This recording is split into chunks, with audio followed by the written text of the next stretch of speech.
Hi, I'm Kelly. I want to say I'm a Gen Xer, but most Gen Xers are older than me. Not quite a millennial. I'm a 77 girl. And this is my story. Let's try not to cry through this. This is life after breast cancer.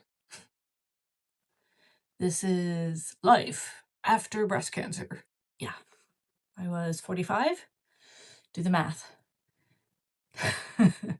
2022 when I was diagnosed. I have a tissue just because there are some chances that I may get a little sappy.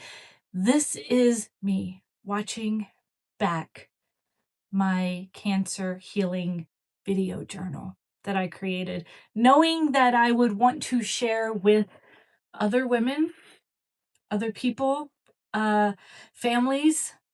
There were a lot of tips that I learned going to Mayo Clinic in Jacksonville, going through what I went through, and just a lot that I couldn't share during the time. And what I did, it just fell on my very small network on Instagram, and it doesn't make way for SEO or people finding it the way it should. So I saved a lot of that content. I actually might go get my headphones because I want to listen to my voice from 3.5 years ago. Today is July. Today is July 7th, 2026. I was diagnosed officially December 22nd of 2022. We are here today because I want to share some scary things about my cancer journey in hopes that it could eliminate some of the questions that you might have, shed some light on treatment side effects and things that you can do that might feel better if you're a healthy lifestyle liver, if you want to live a more holistic, healthy lifestyle, if you do believe in the food first model, if you want less fake and pills and stuff like that, and you want to learn how to do it in a healthier way. I also have another story where I can share, but we won't go. There's a lot more to the layers of me and why I think I even got cancer. But that's not the video for today. Let's just dive in, okay? I'm going to put the mic down, get my headphones, and we'll watch me driving to the doctor to get my test results. This is just wild. This is just wild that I'm doing this. Okay, here we go. Let's play it. All right. So I am driving on A1A as they build up and replenish the beach. This is not the best angle, I'm sure, but I am not in my car and I don't have my gadgets and doodads to look at the camera. Not that looking at the camera and driving is a smart thing to do. Don't do that. But I haven't recorded anything or said anything or documented any of what's been going on. So today is 12/21/2022. I'm in Ormond Beach, Florida. I'm Kelly Miller. I just turned 45 and I treated myself for my birthday to an appointment with a breast surgeon because back in March, I was doing hot yoga 3 times a week if I was good. 2 if it wasn't. 1 if I was bad. And 6 a.m. yoga was fun and hot and got me moving and I was pushing my body and I was doing upward dog, you know, all bent. And something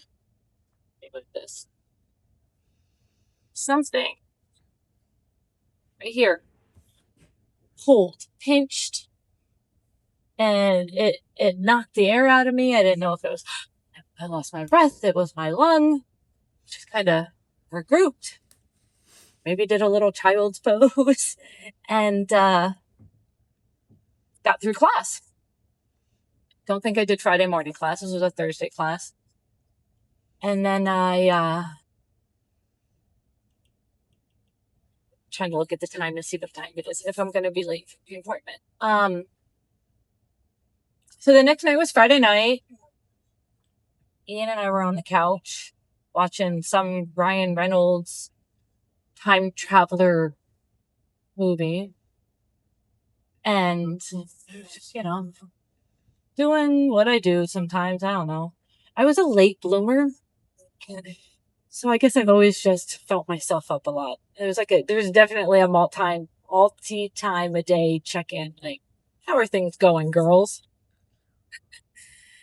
So I felt this freaking golf ball of a nut that wasn't there before. I know, because I always check my girls. And it was between 10 and 2 on the top of my nipple. I was sore. Felt like somebody threw a dart at me, or I don't know. It just hit me. It was a swollen thing. I went to the gyno, who was new because I just moved here. New to me. She sent me for a mammogram. The mammogram put me right into the ultrasound room, and they said, looks like you have thick breast tissue. Forgive me if I don't remember the F word. 3 years ago, I had my uterus and 32 ounces of fibroids taken out. My fruit bowl of tumors. Everything was tested fine. This year has been kind of tough for me. I think I'm going through menopause, premenopause.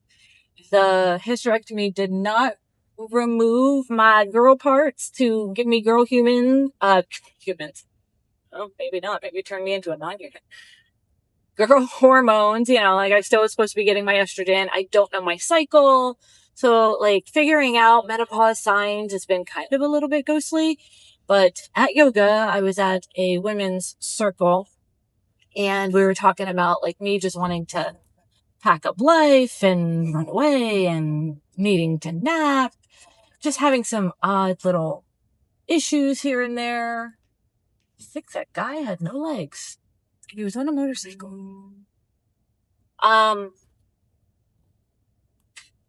So if he can do this stuff, I can do hard things, right? So I'm in yoga and we were talking, and she's like, you sound like you have premenopausal rage. And I'm like, yeah, maybe I am pre-menopause or going through menopause. I wasn't having hot flashes, or anything like that, but yeah, things were tough. Kind of in my head, playing out, just stuff in my head and dealing with stuff in life, and trying to be the best person that I can be and enjoy this beautiful life that we created. So right around that time, I took a job because I needed some stability, and coaching was feeling like it was just a little bit draining on my energy. The energy that, just like I said, was all over the place, and I needed something to focus on. So I focused on one client. So I took this job, and through the last 9 months, the job has kept me very busy and occupied. So as this is kind of going on, I was using some Epsom salt baths and essential oils like lilac and frankincense and lavender. And then my hands started hurting, and I thought I had carpal tunnel, and I started CBD, and I started a higher CBD, and then I started a even more potent CBG blend, thinking that this is a holistic thing and I need to heal, and there's some inflammation in my body. Went back to yoga, and it just kept hurting and throbbing, and then the nut that seemed to dissipate, shift, and my breast tissue seemed to create more of this like thickening tissue.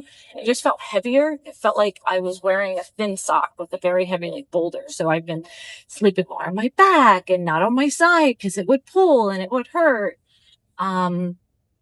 This breast is fine, no change. I've had some odd pains in my arm, a weird thing over here, but about 2 months ago, I'm like, this is just not feeling good. I had a trip to New York to see my kid in the city for 3 to 4 days. So I wanted to make that the best that it could be. So we went and I came home and I made an appointment because when I came home, that was my 45th birthday. Woohoo! So I'm like, this is the year that you're going to take care of yourself.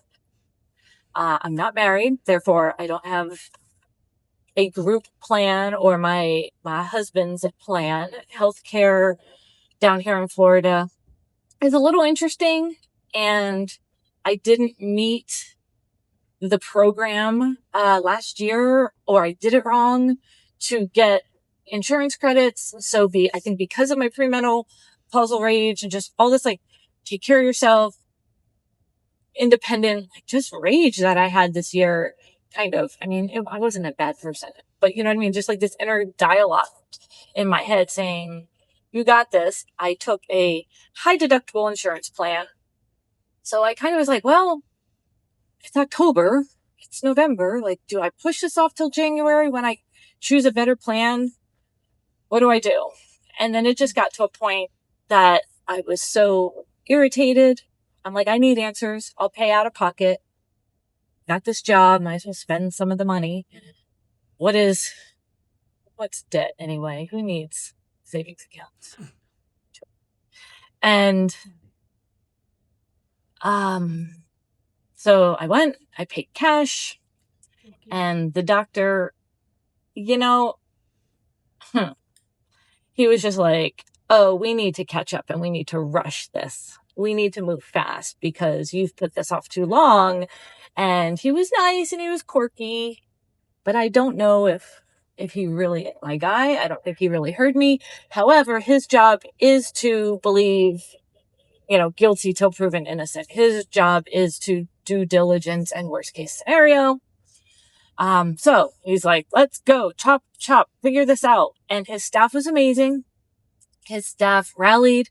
I had 2 different women calling 3 different MRI centers to get me a self-pay rate, a discounted self-pay rate, because people actually do that. The insurance was $1,500.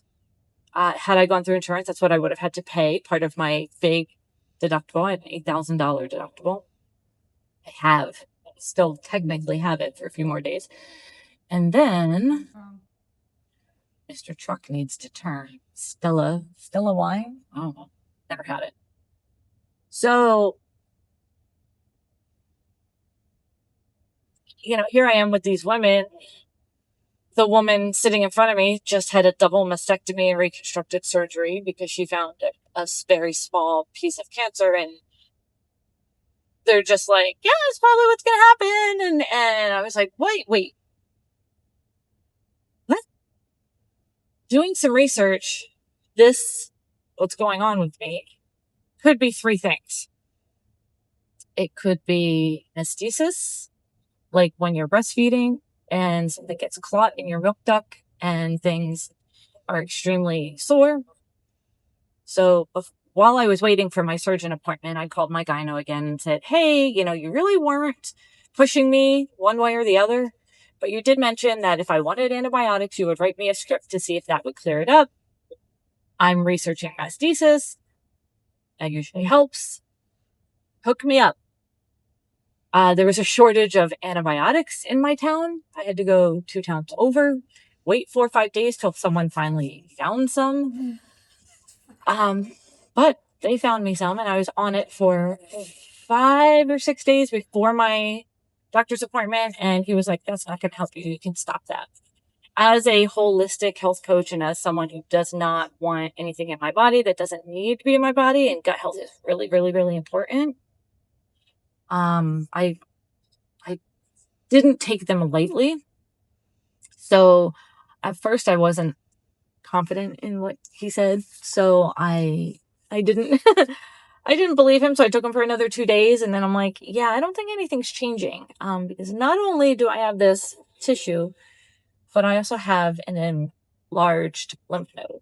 And the doctor was like, he moved my arm, he got it to pop out. He's like, wow, you really know your body. And I'm like, surprisingly, most women don't. So start, and why not? Touch yourself, feel things, pay attention to cycles and periods and your moods.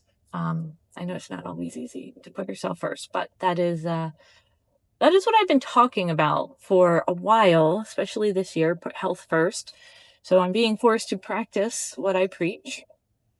I'm being forced to really look and think about the whole body experience, and is there any trapped trauma? Is there any mental blocks? Is there anything that I'm holding back on? And probably the answer would be yes.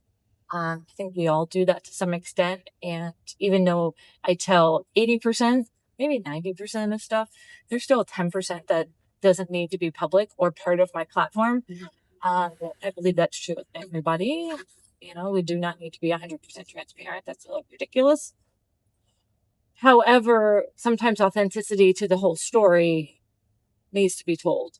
So after the MRI, it was Friday, came home.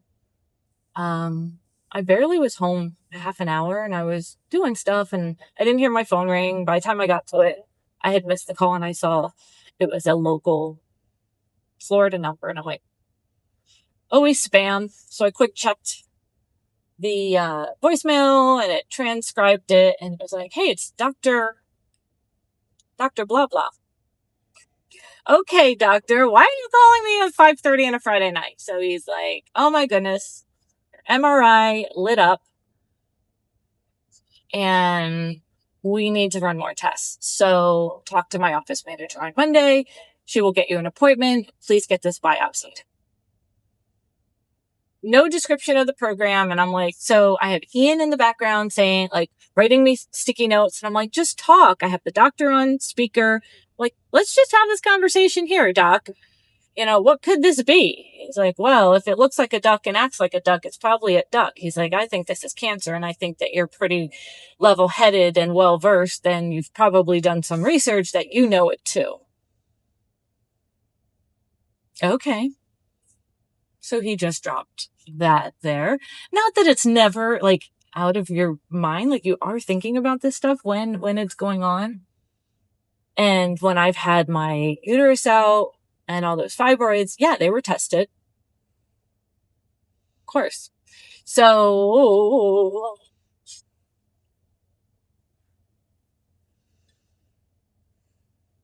I left like 10 minutes late because I was texting Val. So I'm hoping this is distracting me. And it's a little drawn out, but it is what it is. So after that fun conversation, and he said, look, this is what happens, get better insurance. Because if this is what it is, he's like, there's still a small chance that it could not be, and it could be a goose. I always did like goose at Top Gun. Maybe it's a goose. And, but we gotta test the tissue to see, which is true. So we went out to dinner.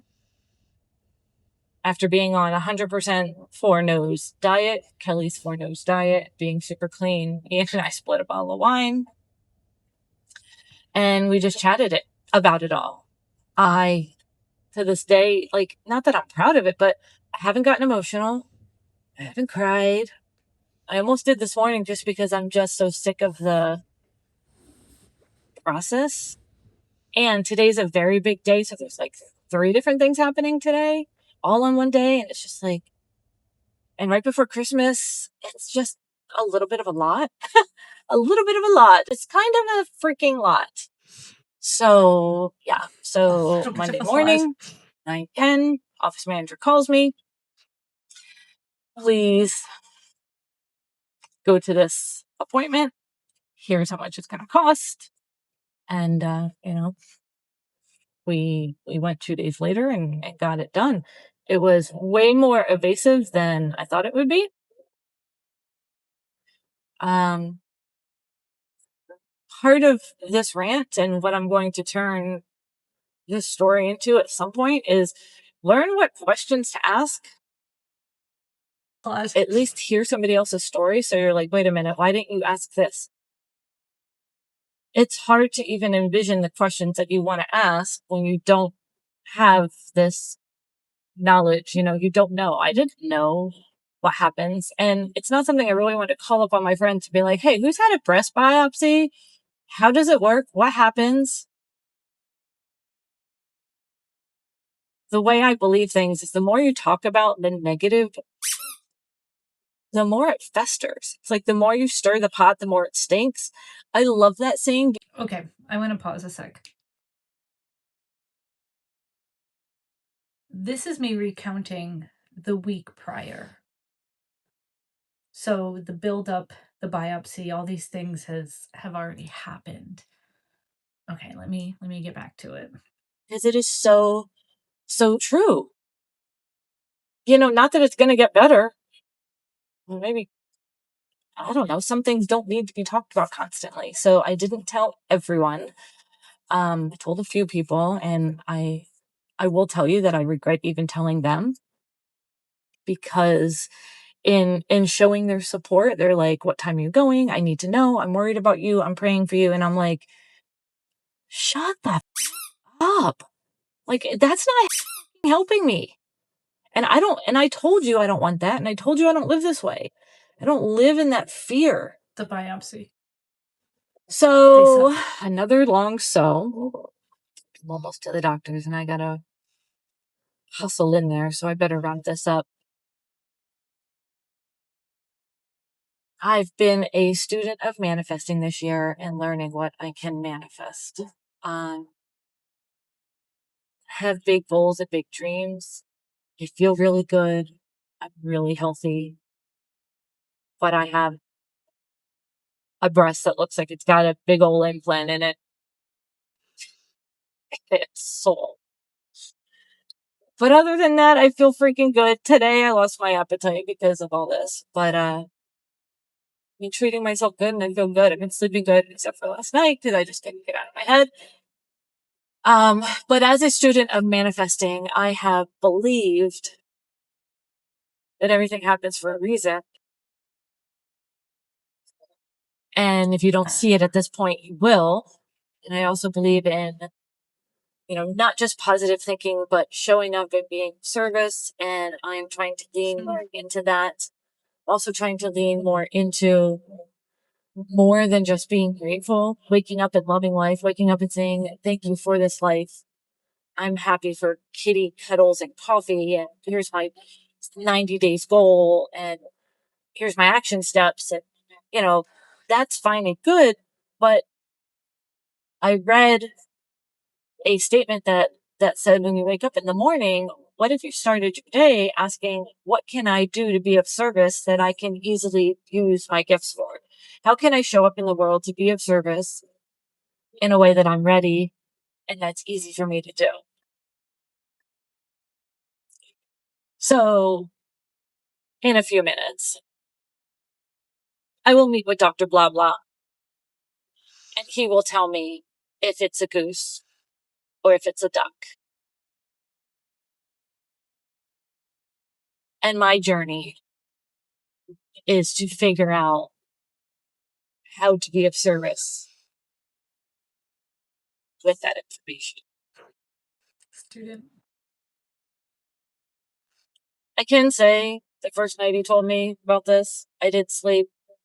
I Googled holistic cancer treatments, found a place, found friends, found thrivers, and have started setting up my army, should that be the case. But there's still chances a goose, and it is just a premenopausal clogged duct.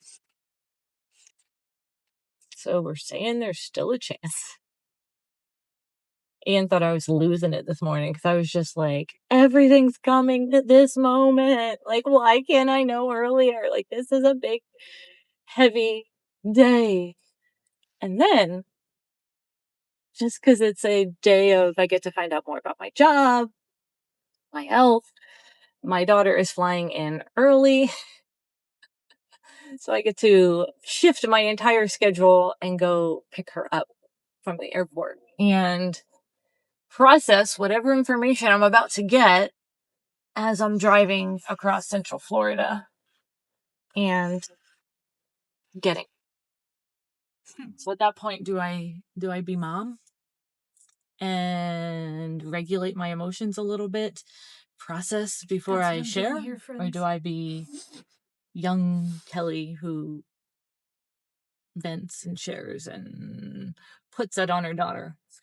We will see what happens. 12:21, 9 a.m. Here we freaking go.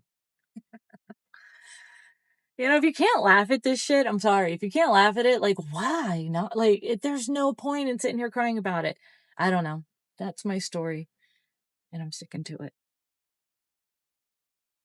So that was the drive into the doctor. I actually recorded the doctor.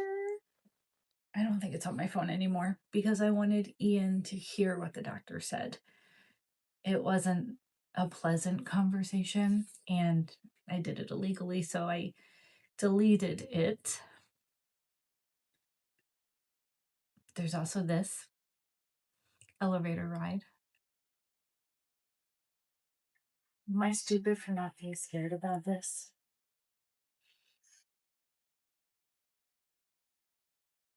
So I said I wasn't scared. I have been through some wild things,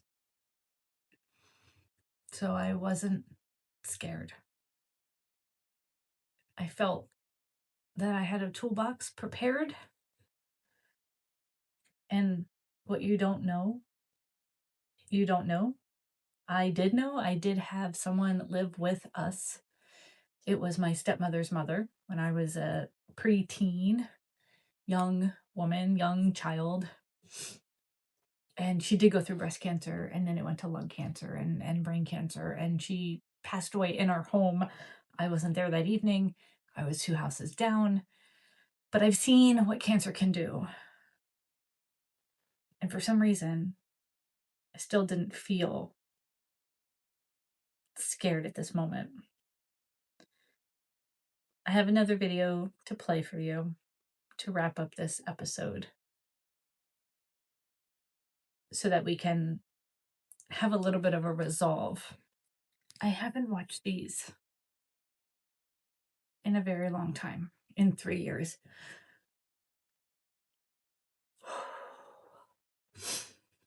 So watching them back is interesting, emotional. At the time I couldn't cry, but now I am flooded with emotions because, hindsight. Yeah, there's still a journey that goes with this. Cancer doesn't just end, so yeah, there's more.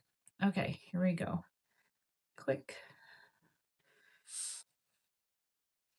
I don't have I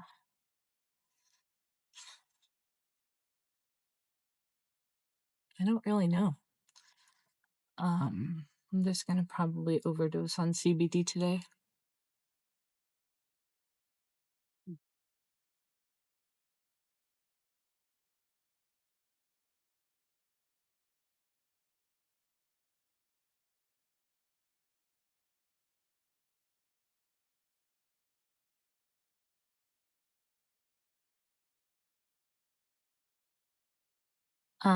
Yeah, well.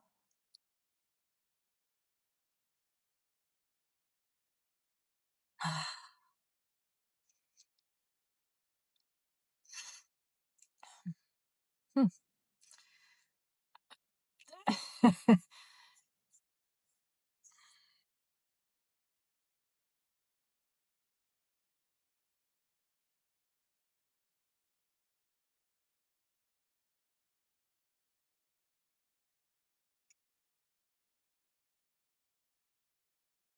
I don't want people to cry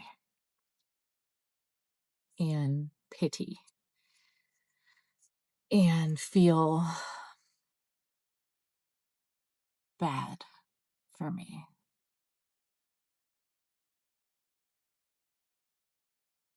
That's what I want to say. Show me love, show me compassion, send me love, send me light.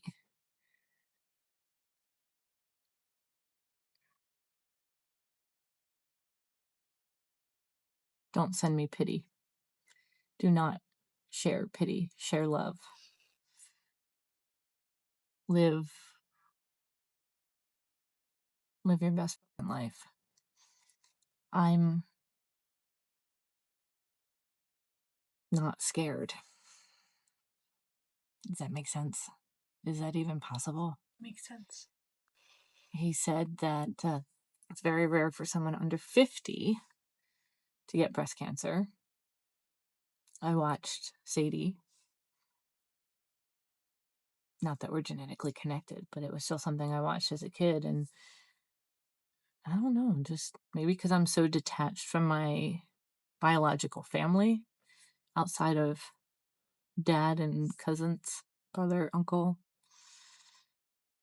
But the distant people that, I guess the genetics of this outside of the healthy Kelly stuff has just been so far.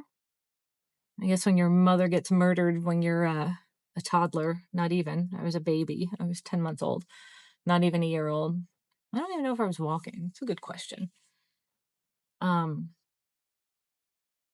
You kind of have this survivor, life is a gift, you weren't meant to be here anyway mentality.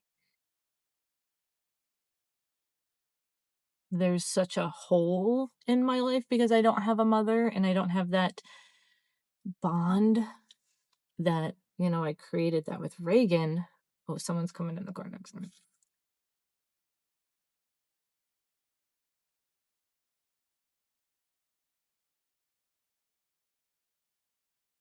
I don't care.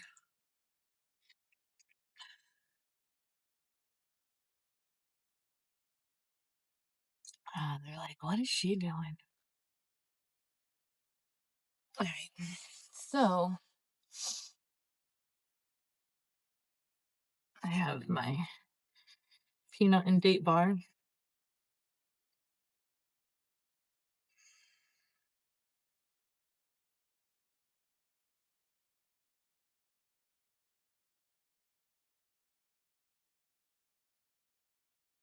I don't know. Should I call Val?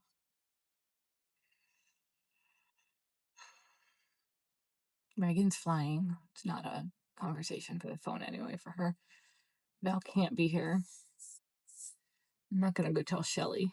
Like, I believe bad news is like just wildfire, and I just don't want people talking about me like this. Not about this. I mean, I definitely will share, and I will change the narrative, and I will show.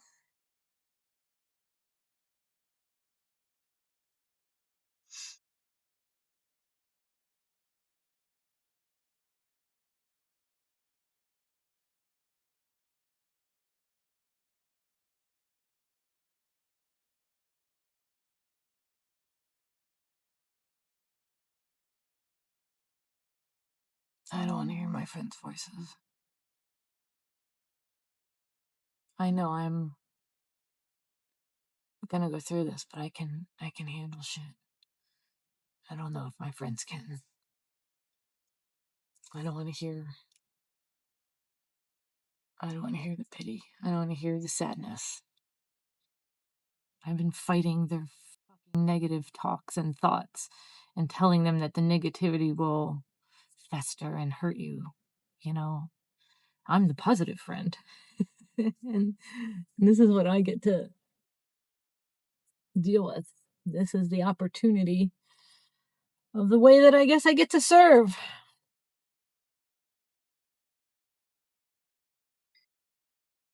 I know a lot of people would say, haven't I suffered enough, or haven't I dealt with enough, but I do believe the strong are given things to handle, to inspire others to share. Or they crumble and that's their freaking test. Yeah. Christmas is in 4 days. I'm not a big Christmas person anymore. Christmas was ruined as a kid for me. In my late teenage years. Yeah, I don't know. I have this like thing with Christmas. Love, hate. Used to be fun. Family, but family always fights. Reagan would always leave. There was nothing consistent about Christmas. That's why Christmas is just like this thing, this holiday. We can make it fun.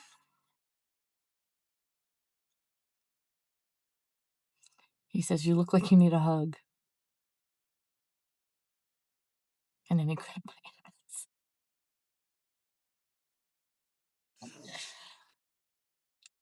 How do I tell Val this? She's gonna freak out.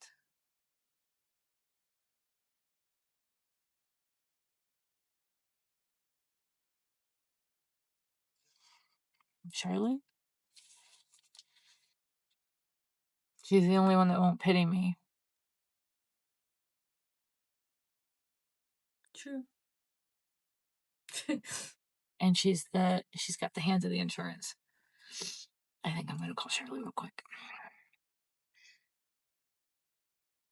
Okay. You're getting a sense of who I am. You're getting a sense of how I dealt with treatment. And that's some of the stories that you're going to get here. This account will go over my hair regrowth, some alternative drugs, some ways to avoid pain that I learned at the Mayo Clinic, some ways that I learned to mitigate the side effects with fiber and my own food journey, how fermented foods and those foods and fibers strengthened my gut, which helped me get through chemo. You can see how my hair was then. It had a little bit of a kink. I would curl it. It grew back really curly. And I'm trying to figure it out. This is 3 years of regrowth. I have a lot of stories to share. And to who this reaches, thank you. I am not an emotional person. I am a black heart. I'm the warrior. I'm the person that's good in an emergency. I'm the person that usually knows how to handle all this. So my goal is to alternate viewing parties, watching some of these, spreading them out, because I don't think I can make every video about my cancer journey, specifically these video journals. Plus, know that there's not 100 of them. There's a handful spread across 3 years of treatment. Just know that this girl and me, I feel like we're two different people at this point. And I also just want this message to find other women that are scared, that need a buddy, that don't have the questions. Following a couple people, and they were a couple months ahead of me, and then there was a couple people a couple months behind me in treatment. It helped a lot. I don't want to be known as the girl who was the daughter of the murder. I don't want to be known as the woman who went through cancer and teaches you how to be a cancer survivor, thriver, healthy cancer coach. Like, that's not where I'm at. I want to help you put food first. I want to help you put you first. And I want to help you live the best damn life that you know how to live. That sounds lofty. Maybe.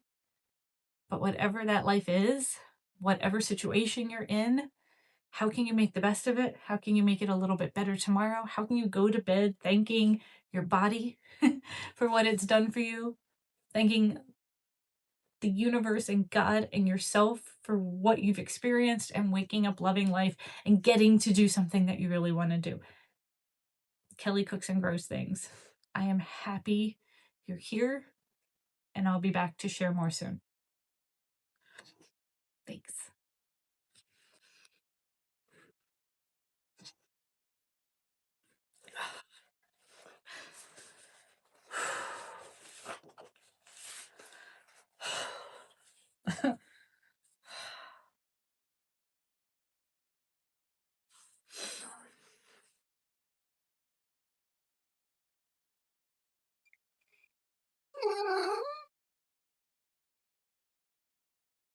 You want more food?